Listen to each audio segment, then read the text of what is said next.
What's going on, guys? Flyby Simulations here, and welcome to the first Microsoft Flight Simulator 2020 update series video, where we'll be taking a look at the weekly development updates released by the Microsoft Flight Simulator team.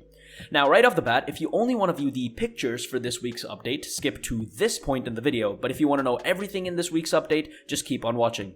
In today's July 10th update, the main focus on the development team has been to polish, refine, and polish a little bit more, as almost every single aircraft has been updated in terms of the flight modeling, and some general scenery and airport-relating finishing touches have also been applied. The big news for today's update, however, is the release of Alpha 5, which includes a whole host of changes that we'll be talking about later in the video. Another big piece of news is that the closed beta for the sim, slated to release on the 30th of July, has also moved to its final testing phase, meaning that we are pretty close to a proper closed beta release for the simulator. Additionally, Microsoft has confirmed that more alpha invitations are being sent out today, so do make sure to check your inbox and especially your spam folder for an invite, as it's been known to happen to other alpha testers. Also, just as a reminder, if you are already in an alpha tester, you will automatically receive an invite for the closed beta, so you don't have to worry about any other registration process or anything.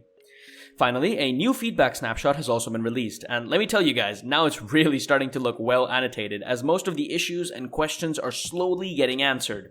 Additionally, snow has been officially confirmed by the devs, as there's a particular patch note that clearly highlights the incorporation of snow textures on the ground, so stay tuned for that later in the video. So, starting out, let's take a look at some of the general changes that have been made to the aircrafts in the simulator. Now, I'll be handpicking the most important changes from the entire patch notes, since the entire set of patch notes is actually quite extensive.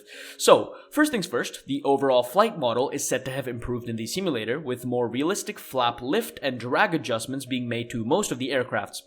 Additionally, belly landings are now possible in most of the aircrafts, implying that simmers can now practice emergency procedures on the ground and maybe even pull a Sully Sullenberger landing with the A320neo in the Hudson. The team has also stated that more ongoing improvements to the ground effects formula are also being made, which should result in better realism when taxiing on the ground, such as head shakes and other movements in the flight deck.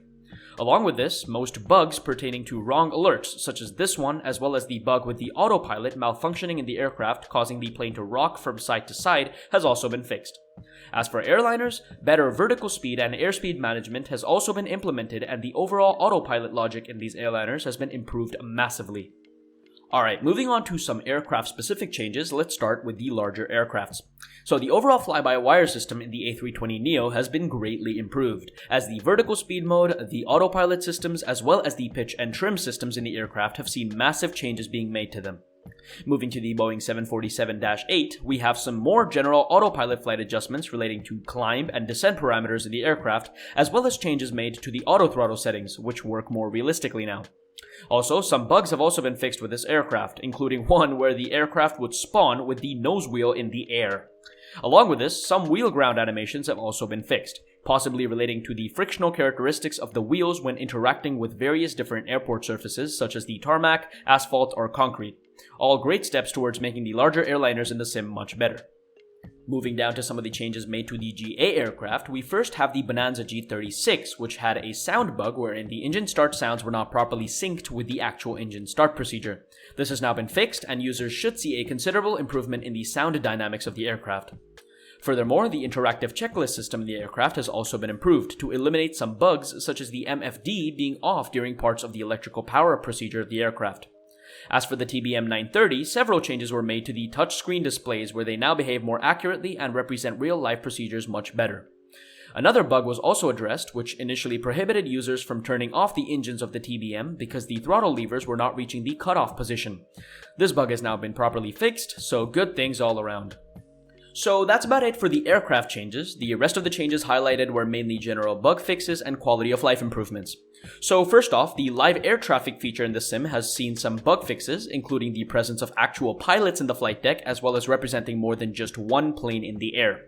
The camera systems in the aircrafts have also been improved, as more functionality has been provided to users, especially pertaining to the instrument camera controls and the third-person camera views.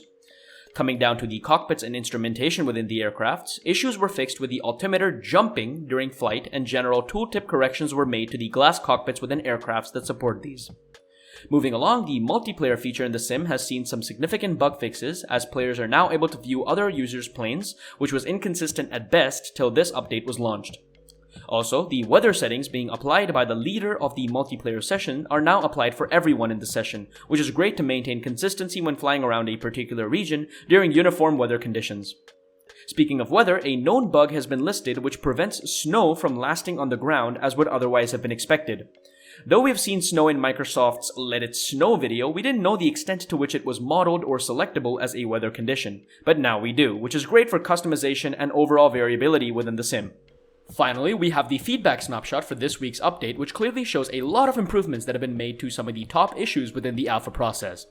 As mentioned before, these include changes made to the autopilot systems in the A320, improvements to the camera systems within the sim, as well as positive signs for extensive peripheral support such as side sticks and throttle quadrants.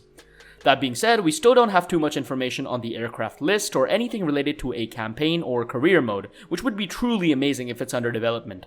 I'm pretty sure more of these questions and issues will be addressed as we move closer to the closed beta release date, and we should have a pretty decent picture of what we should expect from the beta as well as the final build of the simulator, along with one of the most anticipated questions that everybody's been asking: the release date. So that being said, let's take a look at some of the amazing screenshots and videos uploaded by alpha testers, and boy do we have some good ones this week. So right off the bat, we have some countryside flying happening here with some beautiful shots of the lush green trees as well as the tessellacted colors and shades of the ocean right next to it. It looks absolutely stunning in my opinion, but I am concerned with how stuttery the sim is looking here. Now obviously we don't know anything about the specs of this guy's machine, so it's a bit soon to tell, but I guess it's a concern nevertheless. Moving on, this next video is a bit longer, but it features some multiplayer flying next to a lush green forest with more island on the side. Now it might just be the same clip as the first one, but from the perspective of the other user in the same multiplayer session. These next two videos are probably my favorite of the week, as they show the differences in watercolors depending on the nearby terrain, as well as the silt or soil underneath these water bodies. The irrigated land next to the water also looks absolutely breathtaking, and the underlying mesh just looks brilliant. I'm not gonna lie, this is pretty cool.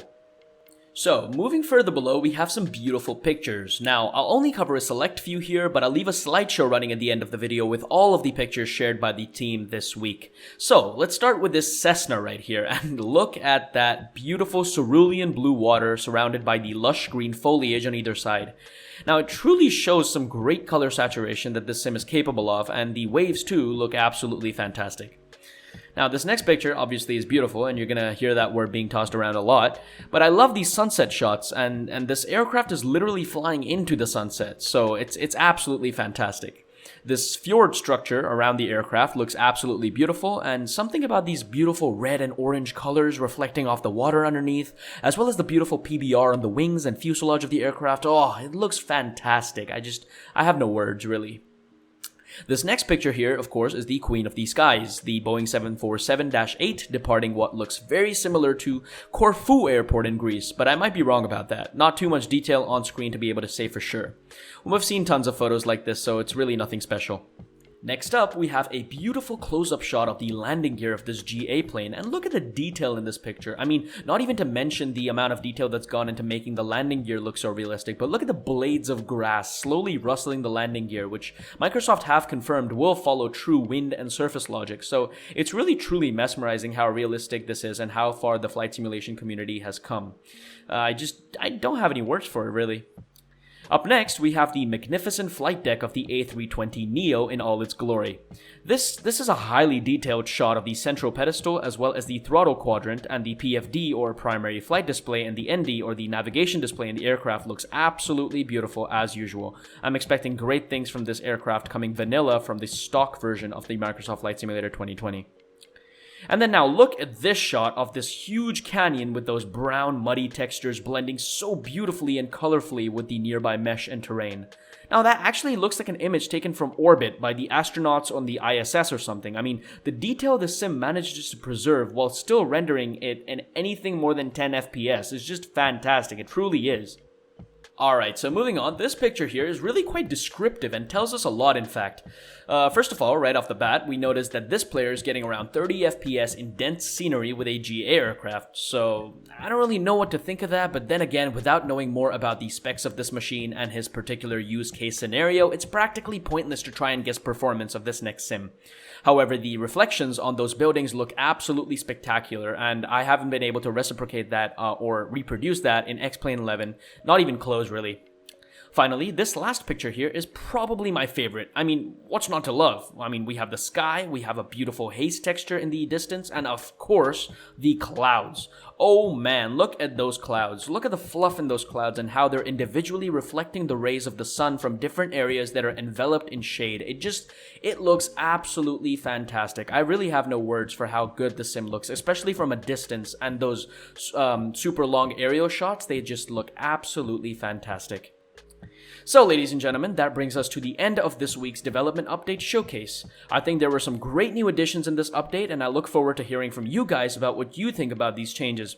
Will they suffice? Do we need more information soon? Maybe the release date or the aircraft's lists or anything like that? Leave it down in the comment section below. If you enjoyed the video, please perform a full stop landing at the like button and the subscribe button for more content just like this. Also, for weekly updates about Microsoft Flight Simulator and other flight sim related content, be sure to tap that bell icon so you never miss another video. As usual, thanks for flying by.